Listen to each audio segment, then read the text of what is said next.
Riavako malala ho amin'ny tompo ho aminareo mandrakariva ny fahasoavana sy ny fiadanany Jesoa Kristy tompo. Amen. Mamboatra fitoerana ho anao Jesoa.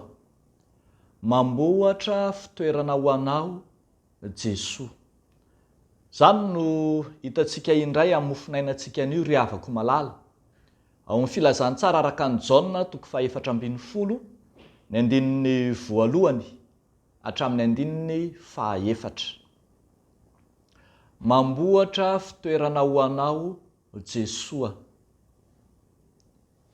Rehefa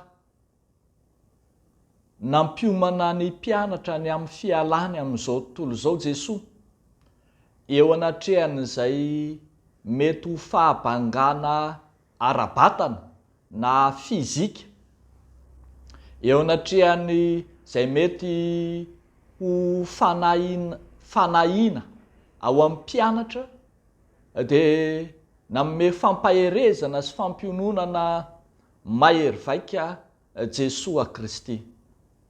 Ao anatin'izany fampiononana izany no hitenenan'i Jesoa fa mamboatra fitoerana ho an'ny mpianatra izy.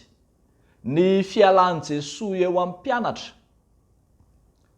dia tsy midika ho fandaozana na famelana azy ireo ho irery tsy akory, fa mifanohatra amin'izany aza tena fikatsahan'i Jesoa toerana tsaratsara kokoa ho azy ireo. Andehane ho vakitsika reto andininy vitsivitsy ato amin'ny mofinainy reto amin'ny anaran'ny tompo manao hoe: ho Jesoa, aza malahelo ny fonareo, minoa an'Andriamanitra ary minoa ahy koa.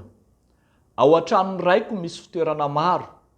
Raha tsy izany dia efa nilaza taminareo aho fa handeha hamboatra fitoerana ho anareo aho, ary handeha hamboatra fitoerana ho anareo aho dia ho avy indray ka handray anareo ho any amiko, ka izay hitoerako no hitoeranareo koa, ary fantatrareo koa ny lalana ho amin'izay alehako.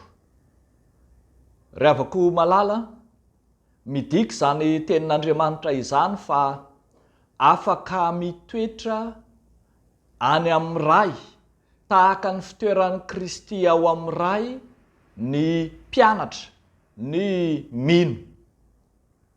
I Jesoa Kristy no manomana izany lalana izany, ary ny fanirian'i Jesoa dia ny mba handehanan'ny mino sy ny mpanaradia azy amin'ny lalan'i Jesoa Kristy hahatongavany any amin'ny raha io. Izany manko no toy an'ity vaky teny ity rehefa avy eo rehefa tohizana dia ho Jesoa hoe izao ny lalana sy fahamarinana ary fiainana, tsy misy olona makany amin'ny ray afa-tsy amin'ny lalako. Tena planina lehibe loatra no manin'i Kristy ho an'izay mino azy, dia ny ahatonga azy ireo ho any amin'ny ray. Mamboatra fitoerana ho an'ny mino Jesoa, fitoerana izay hialana amin'ny tebiteby sy ny fanahina ety amin'ity zao tontolo izao ity, toerana tsara lavitra noho ny amin'izay misy amin'izao tontolo izao, toerana izay tsy voavidim-bola aman-karena fa i Kristy ihany no manolotra izany ho an'ny mino. Ny fanontaniana izay petraka amintsika rehetra ary arak'izany dia ny hoe: raha manomana fitoerana ho anao Jesoa, ianao ve vonona handeha ho any amin'ny toerana efa nomanina? Ary raha vonona handeha amin'ny toerana nomanina io ianao, moa mifanaraka amin'ny tanjon'ny lanitra sy ny tanjon'io fiainana mandrakizay io va? Ny lalana izoranao ankehitriny, ny ataonao, ny fiainanao, ny fombanao, eny izay rehetra ataonao ankehitriny. Marobe ny olona riavana rehefa anontaniana iza no teo any an-danitra, dia tsy dia misy loatra mamaly tsia fa te samy teo any an-danitra avokoa. Kanefa mampalahelo fa ny fanapahan-keviny teo any an-danitra fa ny zavatra ataony mifanohitra amin'ny lalana makany ary tsy hitondra azy ho any an-danitra mihitsy azy sanatrin'izany.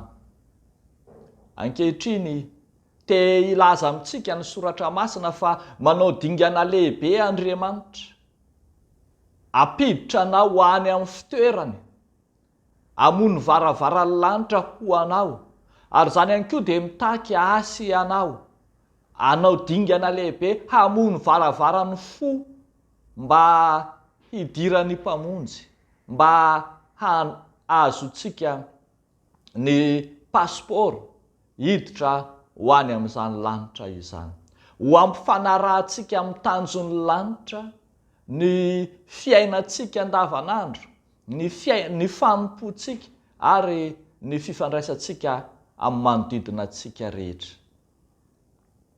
Zava-dehibe ho an'ny mino zany ry havako malala ka hampaherezana antsika fa efa mamboatra fitoerana ho anao ny tompo ary aoka ho vonona ianao hiaraka amin'ny tompo ho any.